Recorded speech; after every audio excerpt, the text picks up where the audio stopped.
देश तो संविधान पे ही चलना चाहिए असली, पर ये एकदम से जो तमाम ट्रेंड दिखाई दे रहा है, आगरा, दिल्ली, काशी, मथुरा, इसको आप कैसे देखते हैं? इसको मैं इस तरह से देखता हूं कि बीजेपी ये तय कर चुकी है कि जितने कल्चरल निशानियां मुसलमानों के उसको हमेशा के लिए मिटा दिया जाए। बीजेपी ये तय कर चुकी है कि हिंदुत्व की आइडियोलॉजी को इस देश पर मुसल्लत कर दिया जाए। मैं इसको इस तरीके से देखता हूं कि बीजेपी ये तय कर चुकी है कि हम ना पार्लियामेंट के कानून को मानेंगे, ना सुप्रीम कोर्ट के जजमेंट को मानेंगे, हम अपनी हिंदुत्व की आइडियोलॉजी को सब पे मुसल्लत कर देंगे।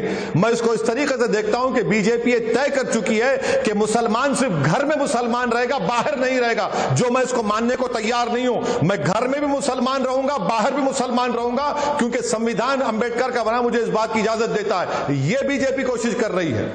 पर असद साहब, आपको लगता नहीं है कि जो पिटिशनर है इन मामले पे, उनके पास भी तर्क हैं? आप तो खुद बैरिस्टर हैं, विष्णु शंकर जैन, हरिशंकर जैन, जो इन जगह जगह के मामलों को लेकर अदालतों में जा रहे हैं, वो इंदौर भी चले गए भोजशाला का मामला लेकर। हाँ, तो यही तो हम कह रहे हैं ना, ये इन सब के माई बाप जो हैं वो आरएसएस है। इन सब की जो गॉडफादर है, इन सब को जो छत्र छाया मिलती है, प्रोटेक्शन मिलता है, वो संघ परिवार से इनको मिलता है। आप सही कह रहे हैं कि ये इंदौर भी गए, आप बिल्कुल सही फरमा रहे हैं, मैं एग्री करता हूं आपसे, आप सही कह रहे हैं। पर इनका असली चेहरा तो सामने आ गया, आपकी जबान से निकल गए। पर असद भाई, पर ये बीजेपी के कार्यकर्ता थोड़ी है, तो लॉयर्स हैं, बाकायदा प्रैक्टिसिंग लॉयर्स हैं।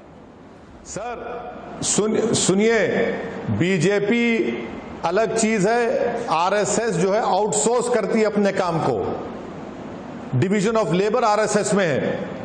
मैं इसीलिए कह रहा हूं कि हमने बाबरी मस्जिद को खोया, हम दूध के जले छाछ को फूक फूक के नहीं, बल्कि हम तो पूरे जले हुए हैं। इसीलिए हम आपसे कह रहे हैं कि दोबारा उस आंधी में, उस खूनरेजी में, उस अंधेरे के दौर में इस देश को मत लेकर जाइए, खुदा के लिए। असद भाई, ऐसा लगता है कि आप लोगों को सर्वे से डर लग रहा है। अगर सर्वे हुआ ज्ञान वापी का तो पता लग जाएगा नीचे मंदिर था, इसीलिए आप मना कर रहे हैं, इसीलिए आप कह रहे हैं कि सुप्रीम कोर्ट में जाओ। सुनिए, मैं किसी से नहीं डरता हूं सिवाय अल्लाह के। मुझे किस बात का खौफ है बता रहा हूं, किस बात का अंदेशा है कि आप प्री 1992 के दौर में जाएंगे, पोस्ट 92 के दौर में जाएंगे। मुझे किस बात की तकलीफ है बता रहा हूं कि मेरा देश का कानून है, आप उसकी धज्जियां उड़ा रहे हैं। सुप्रीम कोर्ट का जजमेंट है, उसको फॉलो नहीं करेंगे। सर, उसी संविधान के तहत तो लोअर कोर्ट है, उसी संविधान के तहत उसी लोअर कोर्ट के एक माननीय जज ने फैसला सुनाया। आप अपील में जा सकते हैं, मुझे कोई एतराज नहीं है, सबको जाना चाहिए जो भी अग्रीड पार्टी है। उसी लोअर कोर्ट के जो फाजिल जज ने फैसला दिया वो गलत दिया है। मैं खुलकर कह रहा हूं, गलत फैसला है वो। अभी तक ना कांग्रेस ने विरोध किया, ना समाजवादी पार्टी ने विरोध किया। पहली आवाज आज के इस फैसले के बाद जो मैं सुन रहा हूं वो ओवैसी साहब की आ रही है, और ये दिखाता है कि कहीं ना कहीं मंदिर के निशान हैं, इसीलिए आप इसका विरोध कर रहे हैं।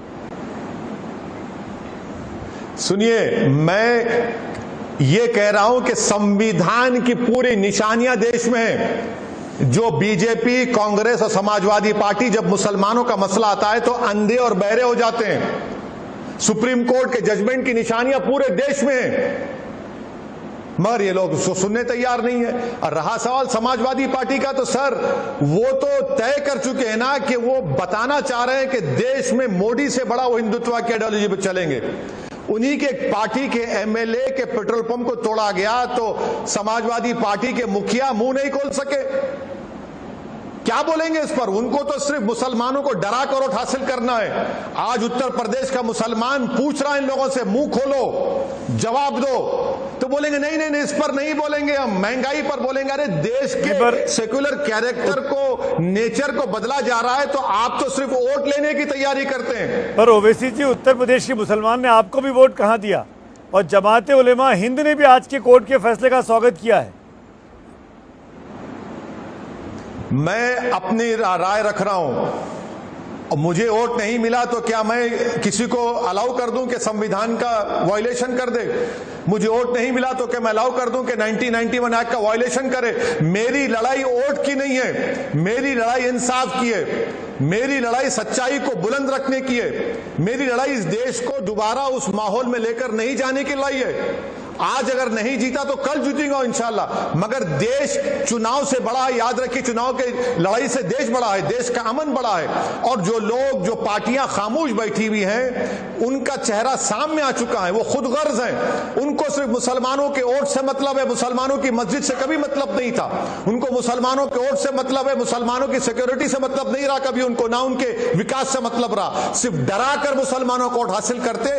आज बैडली एक्सपोज हो रहे समाजवादी पार्टी और कांग्रेस पार्टी भी।